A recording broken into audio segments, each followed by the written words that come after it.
Shri Gurubhyo Namaha. Namaskar.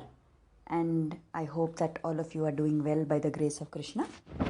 Today we will talk something about how we can manage our mind. Many times all of us feel that our mind is not in our control and we struggle to try and control it. But if we think of it as something which has to be controlled, it can be quite difficult.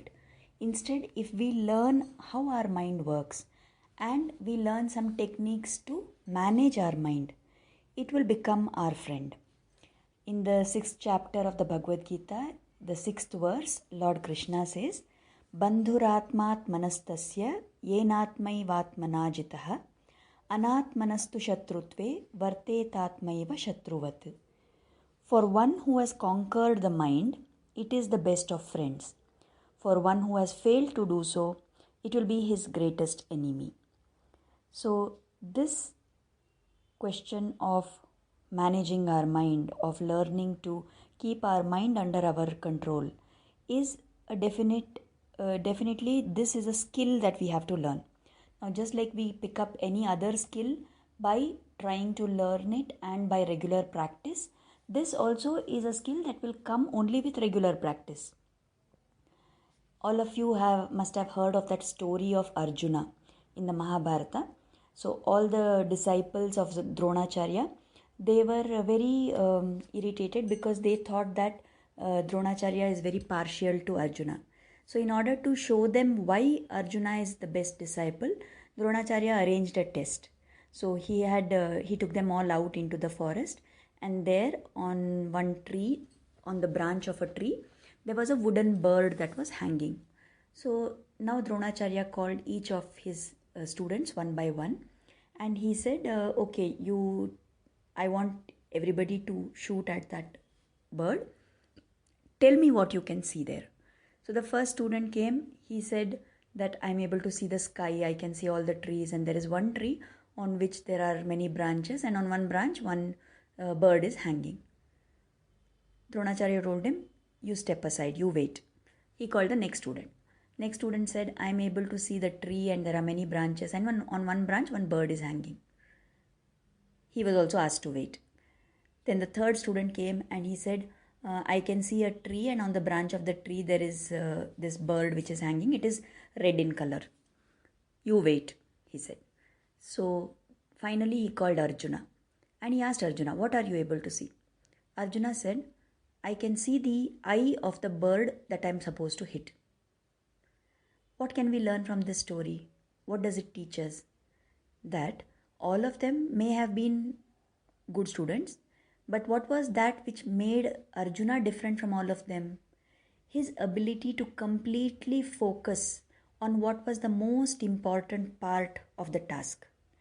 Similarly, for all of us, if we want to learn how to get our jobs done with focus, with concentration, with a single pointed mind, then we must learn to look at only that which is the most important and not get carried away by all the other distractions which are possible. Now there is another story which is told of Arjuna. One day he was sitting and having his dinner, and suddenly there was a strong breeze, and because of that the lamp was put out, it got extinguished.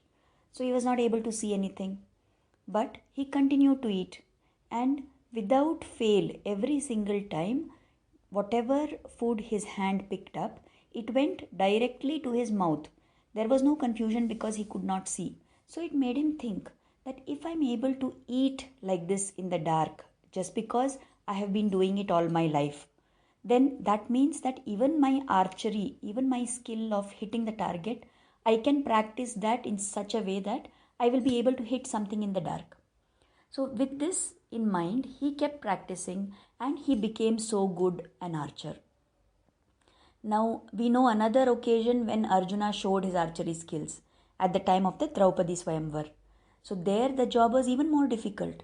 There was one wheel. On that wheel there was a bird that was tied. This was raised on top of a pole, and that wheel kept on rotating. Now the task was that below that pole there was a pot of water. The reflection of that rotating wheel was in the water. So you had to look at the reflection, aim at the fish which was on the wheel on top, and hit it. Now we know very well that Arjuna unfailingly, without even any small mistake, he managed to hit that. Why was he able to do it? Because all his life he had practiced archery. So, this same Arjuna we see later when the Kurukshetra war is going on. At that time, very confidently, he tells Krishna, "Take me to the middle of the armies where everybody is there. I want to see how my enemies are and I want to know what we should fight against." When Krishna takes him there, looking at all those people, suddenly he loses his confidence. His arms, his body starts trembling, he starts sweating, and he puts down his Gandiva bow and he says, "I can't fight."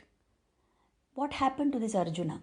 This mind of his, which was so stable, so calm, and he was fully in control of all his senses at all times. What happened to him now? It was his emotions that came into the picture. Looking at all the people assembled there, he said, "They are my relatives, they are my grandfathers, they are my fathers in law, they are my uncles, they are my relatives. How can I fight against them?" So, what we can learn from this, that how much ever we may have practiced to control our mind, there is one factor that can always throw us off the track, and that is the emotions that we feel. So whenever we look at things around us, we notice that if there is something which has caused us to have a very strong emotion, whether it is anger or irritation or sadness, then at that time, that is the time when we feel that we are not able to control our mind. So if everything is going smooth, we find our mind is along with us. But at times when we feel angry with something, when we get irritated over something, when we are jealous of somebody, or when we have some bad thing happens to us which makes us feel sad, then in all these situations, these are the times when our mind refuses to come along with us. So, if we want to learn to manage our mind, in effect, we have to learn to manage the emotion which is upsetting our mind or which is disturbing our mind. So, to be able to manage that emotion, there are many different things that we can do. But one of the most important and simple ways is to focus our attention on our breathing. So, the first thing we can do for emotion control and for mind control is to practice deep breathing. Whenever you feel any emotion growing strong within you, become aware of it and immediately decide that now you are going to not give in to that emotion, but you will start concentrating on how your breathing is happening. Generally, whenever we get upset, our breathing becomes very shallow. So we will be breathing very superficially and very fast. So what we have to do is, we have to slow down our breathing and we have to make it deep breathing. So expand your stomach, expand your chest and take a deep breath in. Inhale. Hold the breath for a little while. Then allow your chest and abdomen to collapse and exhale. Breathe out. When you do this repeatedly, even if you do it for 10 times, you will immediately notice a significant change in your emotion. You will find that you are not as disturbed as you were before you did the deep breathing. So this is one thing that we can do. The second thing that we can do is to reduce our physical activity.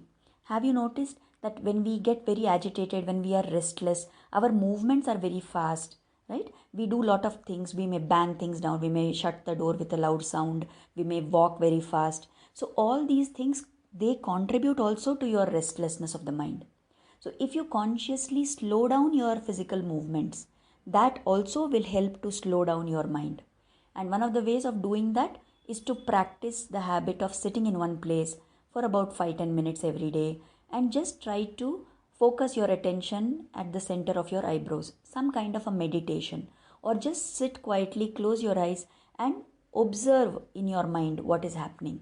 So this kind of practice will help us to still our mind by making our body still.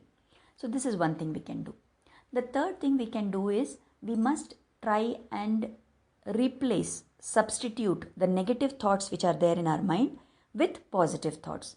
It is very easy for our mind to get carried away into negative thinking. There are so many things that we do without realizing we are almost always having negative thoughts in our mind. So we must realize what are these negative thoughts that I am having. Let us check our own mind and note down every single event that makes me have negative thoughts. What are the type of negative thoughts that I am having? And whenever I have a negative thought, I should consciously try and replace it with a positive thought. Now, all this, it is possible for us to do and to learn to manage our mind. But one of the easiest ways by which we can achieve this is to develop the habit of chanting the name of God. So what will happen is that when you have a habit of chanting God's name, then at that time, what is happening is you are focusing your attention on the name of God which you are chanting. You can chant any mantra, any japa that you want. When you are doing this chanting, you will find that it is allowing your mind to focus.